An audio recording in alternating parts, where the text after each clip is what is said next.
পিতা পুত্র পবিত্রাত্মার নামে আমেন।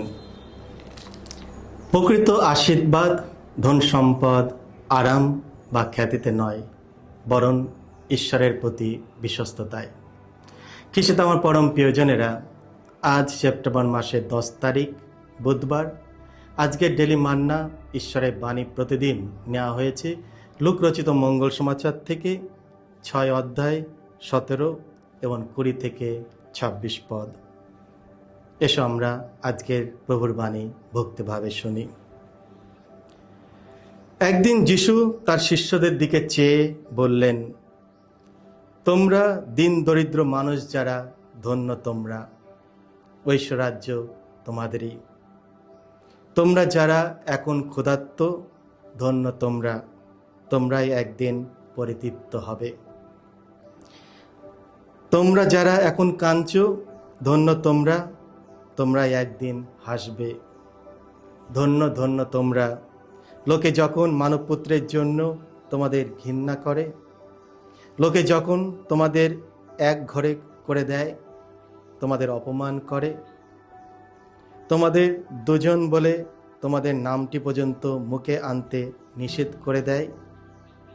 যেদিন এমন ঘটে সেদিন আনন্দ করো, উল্লাসে নেচে ওঠো। জেনে রেখো, স্বর্গলোকে তোমাদের জন্যে সঞ্চিত হয়ে আছে এক মহা পুরস্কার। ওদের পিতৃপুরুষেরা প্রবক্তাদের সঙ্গে ঠিক এমন ব্যবহৃত করেছিল। কিন্তু হায়রে তোমরা ধনী মানুষ যারা, তোমরা তো এখনই তোমাদের যত সুখ সান্ত্বনা পেয়ে যাচ্ছ। হায়রে তোমরা পেট ভরা মানুষ যারা, তোমরা তো একদিন ক্ষুধার্ত হবে। হায়রে তোমরা যারা এখন হাসছো, তোমরা তো একদিন দুঃখেই করবে, কাঁদবেই তোমরা। হায়রে তোমরা সকলে যখন তোমাদের সুখ্যাতি করে, ওদের পিতৃপুরুষরা নকল যত প্রবক্তাদের সঙ্গে ঠিক এমন ব্যবহৃত করেছিল। এই হলো প্রভু যিশুর মঙ্গল সমাচার। প্রভু যিশু তোমার মহিমা প্রচারিত হোক। ঈশ্বরের মানদণ্ড। সমাজ বা পৃথিবী সম্পদ, ক্ষমতা, খ্যাতি ও সাফল্যকে জীবনের সুখী চিহ্ন হিসাবে মনে করে। আমরা যে সমাজে বাস করছি, সবাই এই মানদণ্ডে বিচার করে থাকে, কারণ তারা মনে করে যারা শান্তিতে ও আনন্দে জীবনযাপন কাটাচ্ছে তারাই প্রকৃত ধন্য। তারা মনে করে তাদের জীবন ধন্য কারণ তাদের সব আছে যা পৃথিবী চায়। কিন্তু আজকের মঙ্গল সমাচারে যিশু একদম ভিন্ন দৃষ্টিভঙ্গি দিলেন। প্রকৃতপক্ষে ধন্য হওয়া মানে কি তা নিয়ে যিশু এক নতুন শিক্ষা, ভিন্ন ধরনের পথ আমাদের দেখালেন। ঈশ্বরের মানদণ্ড পৃথিবীর মানদণ্ডের থেকে সম্পূর্ণ আলাদা। যিশু বললেন, গরিবরা, ক্ষুধার্তরা, দুঃখীরা এবং যারা অত্যাচারিত হয় তারাই ধন্য। যখন আমাদের ভাই বোনরা অনাহারে দুঃখময় জীবনযাপন কাটাচ্ছে, মানুষের দ্বারা প্রতারিত ও লাঞ্ছিত হচ্ছে, তারা কিভাবে নিজেদের জীবন ধন্য করবে? হয়তো আমাদের অবাক লাগে। কিন্তু যিশু কি বললেন? ধন্য তারা যারা গরিব।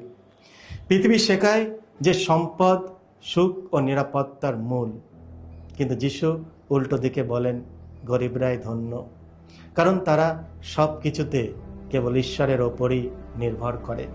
কিন্তু ধনীরা প্রায় তাদের সম্পদের ওপর আস্থা রাখে, ঈশ্বরের ওপর নয়। যারা ঈশ্বরের ওপর ভরসা রাখে এবং সব কিছুর জন্য তার ওপর নির্ভরশীল, তারাই পরম সুখ ও শান্তি লাভ করে।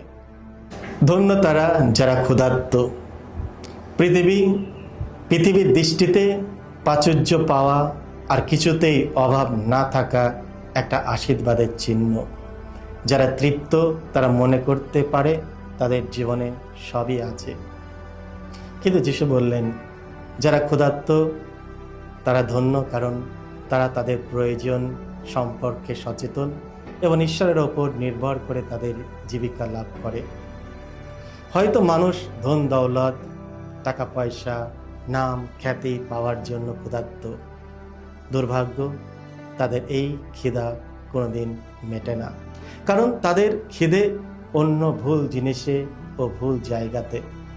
কিন্তু যিশু আমাদের শেখাচ্ছেন তার প্রতি ভালোবাসা, তার অনুগ্রহ, তাকে পাওয়ার জন্য তোমাদের হৃদয় যেন তৃষিত হয়। তোমরা অনাহারে থেকেও তোমরা ধন্য হবে, কারণ আসল খিদা তিনি একমাত্র মেটাতে পারেন। তিনি বলেছেন যে আমার কাছে আসে সে কখনো ক্ষুধার্ত হবে না, আমাকে যে বিশ্বাস করে সে কখনো তৃষ্ণার্ত হবে না। যোহন 6:35। ধন্য তারা যারা কাঁদে। কান্না, দুঃখ বা ব্যথা পৃথিবীর চোখে দুর্বলতা ও ব্যর্থতার চিহ্ন। কেউ দুঃখ পেতে চায় না। এই কান্না, দুঃখ বা ব্যথা নিবারণের জন্য মানুষ কি না করে। কিন্তু যিশু বললেন যারা এখন কাঁদছে তারা ধন্য, কারণ তাদের দুঃখ আনন্দে পরিণত হবে। ঈশ্বর দুঃখী মানুষদের সান্ত্বনা দেন। আমরা যখন দুঃখ ও কষ্টময় জীবনযাপন কাটাচ্ছি, আজকের বাণী আমাদের সান্ত্বনা দেয় যে ভগবান আমাদের সঙ্গে রয়েছেন, আমাদের চোখের জল তিনি মুছিয়ে দেবেন। ধন্য তারা যারা অত্যাচারিত। পৃথিবী প্রশংসা ও স্বীকৃতি চায়, কিন্তু যিশু বললেন প্রকৃত আশীর্বাদ আসে তখন যখন আমরা তার কারণে বিরোধিতা ও নির্যাতনের মুখোমুখি হই। বিশ্বাসের জন্য আমরা যদি পৃথিবীর দ্বারা প্রত্যাখ্যান হই, ঈশ্বর আমাদের স্বর্গে মহাপুরস্কার দেওয়ার প্রতিশ্রুতি দেন।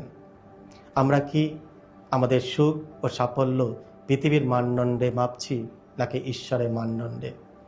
প্রকৃত আশীর্বাদ ধন সম্পদ, আরাম বা খ্যাতিতে নয়, বরং ঈশ্বরের প্রতি বিশ্বাসতায়। যিশু আমাদের চিরন্তর দৃষ্টিভঙ্গিতে বাঁচতে আহ্বান করেন। আমরা হয়তো এখন কষ্ট, ক্ষুধা ও দুঃখ বা নির্যাতনের সম্মুখীন হই, কিন্তু এগুলো অস্থায়ী। ঈশ্বর রাজ্যের আনন্দ, পুরস্কার চিরন্তর এবং পৃথিবীর সুখের থেকেও অনেক মহান। যিশুর অনুসারী হওয়া মানে বিরোধিতা ও অপমান সহ্য করার জন্য প্রস্তুত থাকা। আমাদের ক্রুশ বহন করতে হবে। আমাদের সঙ্গে আছেন আমাদের ভগবান, তিনি আমাদের সাহায্য করবেন, তিনি আমাদের স্বর্গীয় পুরস্কার দেবে বলে নিশ্চিন্ত করে রেখেছেন। কেউ আনন্দ ছাড়া বাঁচতে পারে না। ঈশ্বর বিনম্র হৃদয়ের মানুষদের কাছে প্রকাশ করেন প্রকৃত প্রাচুর্য, জীবন ও সুখের উৎস। যিশু তার শিষ্যদের প্রতিশ্রুতি দিচ্ছেন যে স্বর্গের আনন্দ এই পৃথিবীর তাদের যে কষ্ট ও দুঃখ ভোগ করতে হবে তার থেকে অনেক বেশি ক্ষতিপূরণ দেবেন। সাধু থমাস আকুইনাস বলেছেন কেউ আনন্দ ছাড়া বাঁচতে পারে না। তাই যে ব্যক্তি আর্থিক আনন্দ থেকে বঞ্চিত হয় সে ভোগ বিলাসী আনন্দের পিছনে দৌড়ায়। আপনি কি জানেন সেই আনন্দ ও সুখের কথা যা কেবল ঈশ্বরের জন্য ক্ষুধার্ত ও তৃষ্ণার্ত হলে পাওয়া যায়? এসো আমরা প্রার্থনা করি যাতে আমরা সেই সুখ শান্তি লাভ করি যে সুখ শান্তি আমরা একমাত্র ভগবানের কাছ থেকে পাব। তার উপর ভরসা রাখি, তার উপর আস্থা রাখি, তারকে পাওয়ার জন্য আমাদের ক্ষুধার্ত তৃষ্ণার্ত হই। আমরা যখন তার দিকে আমাদের দৃষ্টি রাখব, ঈশ্বর আমাদের সব কিছু জুটিয়ে দেবেন। এসব প্রার্থনা করি। হে প্রভু যিশু, আমাদের মধ্যে তোমার প্রতি ক্ষুধা বাড়িয়ে দাও এবং সেই পথটি আমাদের দেখাও যা আমাদেরকে চিরস্থায়ী আনন্দ ও শান্তির দিকে নিয়ে যায়। আমরা যেন তোমাকেই পাওয়ার জন্য আকাঙ্ক্ষা করি এবং তোমার ইচ্ছা পূরণ করার মতো পরিপূর্ণ আনন্দ খুঁজে পাই। এই প্রার্থনা করি আমাদের প্রভু যীশু খ্রিস্টের নামে, আমেন। সকলকে জয় যিশু। ঈশ্বর আপনাদের সকলকে আশীর্বাদ করুন।